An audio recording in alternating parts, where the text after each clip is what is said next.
दोस्तों, क्या आपने कभी सोचा है कि जिसने अपनी पूरी जिंदगी फैक्ट्री, कंपनी या ऑफिस में मेहनत करते हुए निकाल दी, जिसने हर महीने अपनी सैलरी से पीएफ कटवाया, वही इंसान आज बुढ़ापे में सिर्फ RS-1000 पेंशन पर जिंदगी जीने को मजबूर है। सोचिए दोस्तों, एक बुजुर्ग पिता जिसने अपने बच्चों को पढ़ाया लिखाया, परिवार चलाया, देश की अर्थव्यवस्था में योगदान दिया, आज दवाई खरीदने से पहले यह सोचता है कि अगर दवा ले ली तो महीने का राशन कैसे आएगा। यही दर्द आज लाखों EPS 95 पेंशनर्स का है।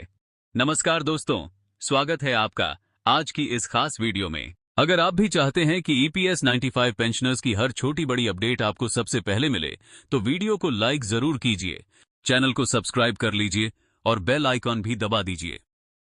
दोस्तों, आज की यह वीडियो सिर्फ एक खबर नहीं है, ये उन लाखों बुजुर्गों की उम्मीद की कहानी है जो सालों से न्यूनतम पेंशन बढ़ने का इंतजार कर रहे हैं, क्योंकि आज भी देश में लाखों लोगों को सिर्फ RS-1000 या उससे भी कम EPS 95 पेंशन मिल रही है।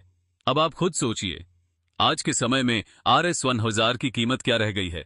एक गैस सिलेंडर भरवाना मुश्किल हो जाता है, दवाइयों का खर्च हजारों में पहुंच चुका है, बिजली का बिल, राशन, इलाज, हर चीज महंगी हो चुकी है। लेकिन सबसे दुख की बात क्या है पता है दोस्तों? जिन लोगों ने अपनी जवानी देश के उद्योगों में लगा दी, वही लोग आज बुढ़ापे में अपनी जरूरतों के लिए दूसरों पर निर्भर होने को मजबूर हैं। कई पेंशनर्स कहते हैं कि उन्हें अपने बच्चों से पैसे मांगते हुए शर्म महसूस होती है। कुछ लोग अपनी बीमारी छुपा लेते हैं ताकि घर वालों पर बोझ न बने, और यह सुनकर सच में दिल दुखता है दोस्तों, EPS यानी एम्प्लॉइज पेंशन स्कीम 1995 में शुरू की गई थी। उस समय लोगों को उम्मीद थी कि रिटायरमेंट के बाद उन्हें सम्मानजनक जीवन मिलेगा, लेकिन आज हालत यह है कि लाखों पेंशनर्स अपनी जिंदगी किसी तरह काट रहे हैं। इसीलिए पिछले कई वर्षों से EPS 95 पेंशनर्स लगातार एक मांग कर रहे हैं, न्यूनतम पेंशन कम से कम RS-700 की जाए और साथ में DA यानी महंगाई भत्ता भी दिया जाए। और दोस्तों, यह मांग कोई लग्जरी नहीं है, यह एक इंसान की बुनियादी जरूरत है, क्योंकि हर बुजुर्ग चाहता है कि बुढ़ापे में उसे दवा, खाना और सम्मान तीनों मिल सकें। दोस्तों, हाल के दिनों में EPS 95 को लेकर फिर से चर्चाएं तेज हो गई हैं। कई मीडिया रिपोर्ट्स में बताया गया कि श्रम मंत्रालय और EPFO अधिकारियों के बीच बैठकों का दौर चल रहा है। हालांकि अभी तक सरकार की तरफ से कोई आधिकारिक घोषणा नहीं हुई है, लेकिन इन खबरों ने लाखों पेंशनर्स की उम्मीदों को फिर से जगा दिया है। देश भर में पेंशनर्स लगातार प्रदर्शन कर रहे हैं, कोई धरने पर बैठा है, कोई ज्ञापन दे रहा है, तो कोई सोशल मीडिया पर अपनी आवाज उठा रहा है। लेकिन दोस्तों, सबसे भावुक पल तब आता है जब 70-75 साल के बुजुर्ग हाथों में तख्ती लेकर अपनी पेंशन बढ़ाने की मांग करते दिखाई देते हैं। जिस उम्र में उन्हें आराम मिलना चाहिए, उस उम्र में वे अपने हक के लिए लड़ रहे हैं। और शायद यही वजह है कि आज EPS 95 सिर्फ एक योजना नहीं रही, ये लाखों परिवारों की जिंदगी का सवाल बन चुकी है। दोस्तों, अब बात करते हैं सुप्रीम कोर्ट के फैसले की, जिसने हाल के दिनों में सबसे ज्यादा चर्चा बटोरी। सुप्रीम कोर्ट ने हायर पेंशन को लेकर बड़ा फैसला सुनाया था। इसके बाद लाखों कर्मचारियों को उम्मीद जगी कि अब उन्हें ज्यादा पेंशन मिल सकती है। हायर पेंशन का मतलब है कि कुछ पात्र कर्मचारियों को उनके वास्तविक वेतन के आधार पर ज्यादा पेंशन मिल सकती है। इसके लिए आवेदन प्रक्रिया भी शुरू की गई थी। लेकिन दोस्तों, यहां बहुत से लोग भ्रमित हो जाते हैं। हायर पेंशन और RS-7500 न्यूनतम पेंशन दोनों अलग अलग चीजें हैं। हायर पेंशन कुछ पात्र कर्मचारियों के लिए है, जबकि न्यूनतम पेंशन बढ़ने का फायदा देश भर के लाखों पेंशनर्स को मिल सकता है। दोस्तों, अब एक सवाल हर किसी के मन में है, आखिर सरकार फैसला क्यों नहीं ले रही?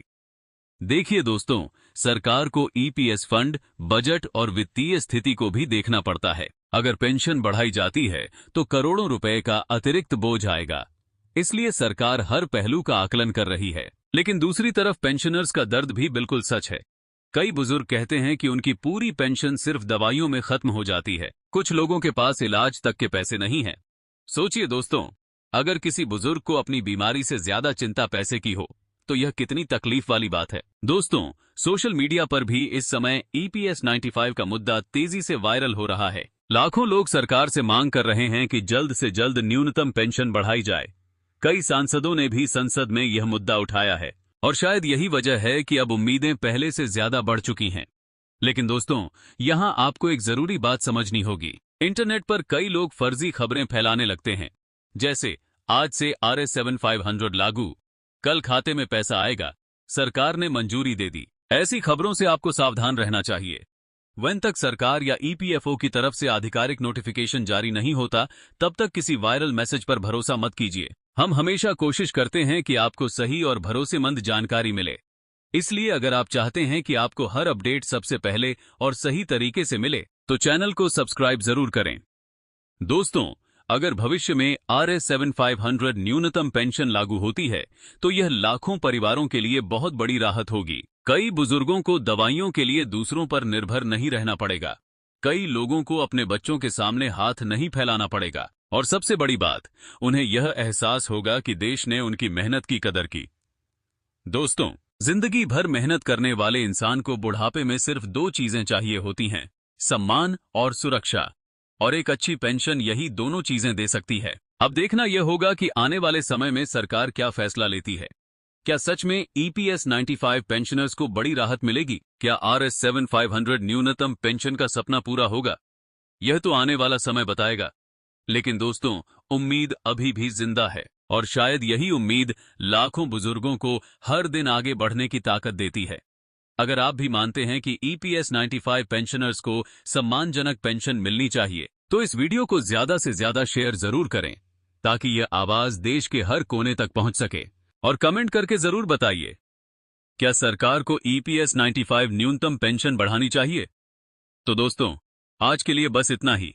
ऐसी ही EPS 95, EPFO और पेंशन से जुड़ी हर बड़ी अपडेट सबसे पहले पाने के लिए चैनल को सब्सक्राइब जरूर करें। वीडियो को लाइक करें और अपने दोस्तों के साथ शेयर करना बिल्कुल मत भूलिए। धन्यवाद दोस्तों, जय हिंद।